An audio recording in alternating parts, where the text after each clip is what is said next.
هغه نن بیا دغه امید راخیستی و چې د هغه اکی یو زوی فایز چرته دلته د فایزې په نوم اوسېږي او زه یې پیدا کړم. نو قدرمنو د افسانې په لوري ځمه او افسانه در سره شریکوم. ډېره خوندوره افسانه ده، ډېره ښکلې افسانه ده. ړومبي ځل به دغه افسانه تاسو اورئ او دغه افسانه مې انتخاب کړې ده د ښاغلي ډاکټر همدرد یوسفزي صاحب د افسانو کتاب دی. دغه کتاب نوم دی نوکار سحري. نو د هغې نه دغه افسانه انتخاب شوې ده او د دغه افسانې نوم چې دی هغه هم نوکار سحري دی. نو په دغه هیله او په دغه امید یې له تاسو سره شریکوم چې ستاسو هم خوښه شي، ستاسو پام ورته غواړم، ستاسو توجه ورته غواړم. مازدیګر تېر به چې دغه پلازه کې د مریضانو ګڼه ګوڼه کمه شوه، نو ډاکټر صمد به زر زر د خپلو کتلي مریضانو نومونو په ځای د هغوی په نمبرو یو سرسري شان نظر واچو. کله به 50، کله 60 او بیا به یې زر زر ورله د خپل فیس په تناسب کې ضرب ورکو او د خوښۍ او د خوشحالۍ یوه چپه به د هغه په زړه تېره شوه. ډاکټر صمد د دغه ښار اوچت ډاکټر و. د 25 کالو مسلسل او پرله پسې پریکټس هغه په دغه ښار کې بلا ډېر مشهور کړی و. دغه پلازا د ښار په منځ کې وه. د مختلفو ناروغیو بلا ډېر ډاکټران به سم د ماسپښینه دغلته کېناستل. لیبارټرۍ، 8 میډیکل سټورونه او په هغې کې دومره ګڼه ګوڼه، هر څوک به ډک جیب راتلل او تش جیب به تلل. خو دغه هیله او امید به ورسره و چې یو غټ ډاکټر سره خو معاینه وشوه، ځکه خیر وي مریض به مو شفا بیا مومي. ډاکټر صمد د جراحي ناروغیو غټ سرجن و. عموما د سرجنانو مریضان د فیزیشن په نسبت کم وي، خو د ډاکټر صمد خوی خصلت او قابلیت له کبله د هغه بلا ډېر مریضانو. مازدیګري کې چې به شمیم بهر د ډاکټر صاحب د کلینیک د هلک سره شر جوړ کو او تیز تیز به د زنانه او نارینه مکس आवाज د هغه په غوږونو ولګېدو، نو هغه به هلک ته غږ وکړو، یا لکه دغه کس را پرېږده. شمیم به سر راښکاره کو او په دعاګانو به سر شو. خدای مو عزت وساته، خدای مو د اولاد د غم نه وساته، خدای مو اولاد د بېبسۍ او غریبۍ نه وساته، خدایه پاکه ته یې اولاد زما په شان مکه. او ډاکټر صمد به د دراز نه یو سور نوټ راواخیستو، د جنا سرې شیروانۍ ته به یو نظر وکتل او شمیم به بیا په دعاګانو سر شو. هم هغه دعاګانې، خدای مو اولاد شتمن که، خدای مو اولاد زما په شان مکه. ډاکټر صمد به کله کله چې د مریضانو ګڼه ګوڼه به نه وه، یو څو عادي شان تپوسونه د هغه نه وکړل او بیا به په خپل کار کې بوخت شو. ستا ځواني هم تېره شوه، څه مسته ځواني وسته. د شمیم د سترګو په ککیو کې به اوښکې وځلېدې او هغه به د تېرو وختونو په ګرداب کې ډوب شو. د هغه ماشوموالی، د هغه د پلار قهرجنې سترګې، د هغه د مینې مور، د هغه د پلار سره جنګونه، هغه ته هغه ورځ هم را یاده شوه چې هغه د مور نه پټ د تل دپاره د کور پرېښودو فیصله وکړه.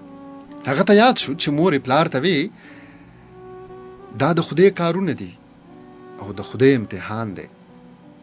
د شمشیر عادتونه د جنکو په شان دي، نو دې کې د شمشیر څه ګناه ده؟ زما یقین دی چې غټ شي نو جوړ به شي. خو د هغه د پلار د قهر او مجبورۍ نه ډک آواز ښځې ته څه خبرې؟ دلته خلک خبرې کوي، خپلو خپلوانو خبرې شروع کړي چې شمشیر هجرا دی. دغه هلک سره به څه کوو؟ زما لاس ورله نه ورځي، مرګ یې څنګه وکړم؟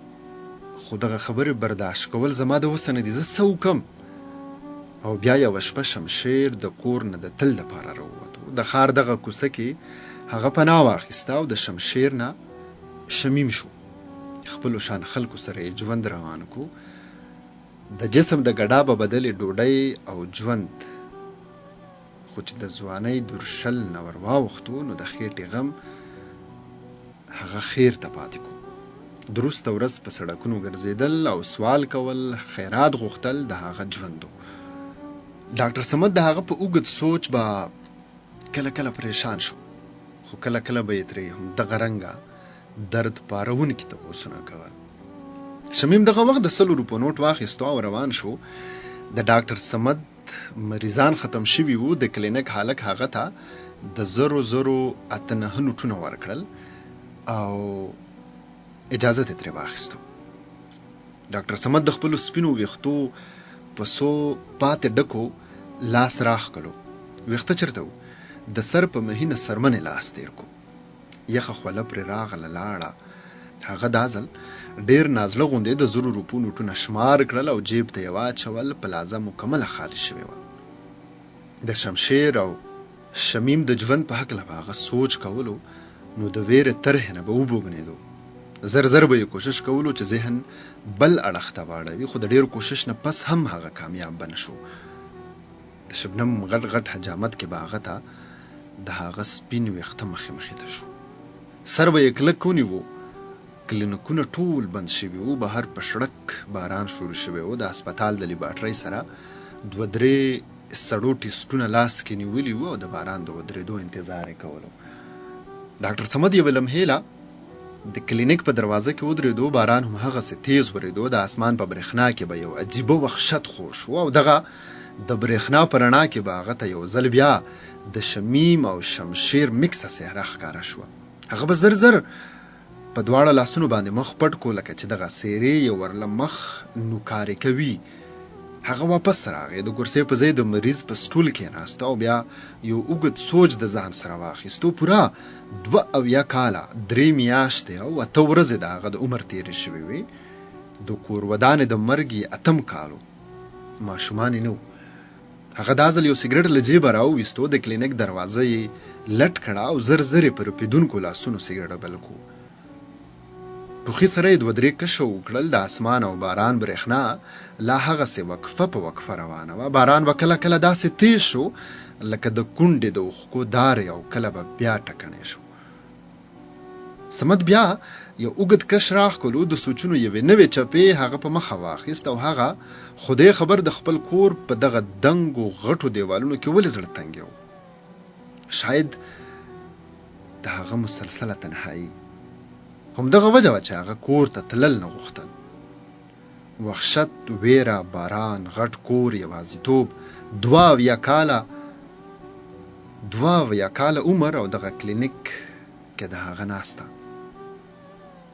خدای خبر هغه څه سوچ ته ځان جوړوو چې یکدم را پاسېدو او په تېره منډه د کلینیک نه راووتو. د پارکینګ نه د ګاډي راویستو په ځای هغه پیدل په سخت باران کې روان شو. د هغه د سترګو اوښکې اوس چا نه لیدې. هغه شاید په زوره زوره جړل غوښتل او د دغه تورې شپې خوشي سړک شړک باران نه ښه موکبه د هغه سره بله کومه وه. شمشیر دغه آوازونه د هغه په سماعت لکه د کاڼي لګېدل، خو نن د هر شور او آواز نه به هم دغه آوازونه پیدا کېدل. د هغه ساونه رامات شو. هغه د یو شټر د لاندې خپله سا په وار کېدو دپاره ودرېدو. شمیم آوازونه اوس نه و. باران لږ ټکنی شوی و. اوس د شمیم د کوڅې په طرف روان شو. شاید هغه نن بیا د دغه امید راخیستی و چې د هغه یو زوی فایز چرته دلته د فایزې په نوم اوسیږي او زه یې پیدا کړم. شمیم د کوڅې سر ته ولاړو. ډاکټر صاحب، فایزه نوم باندې دلته هیڅوک نشته. د 20 کالو نه هر شپه ته هم دغه تپوس لا راځي. صمد ناهیلی واپس شو. باران تیز شوی و. د اسمان ګړزا او برېښنا وار په وار کېدله، خو د هغه په غوږونو کې شمشیر، شمیم، فایزه آوازونه داسې تیز اورېدې کېدل چې تا به وې چې اوس به ورله د غوږونو پردې وشلئ.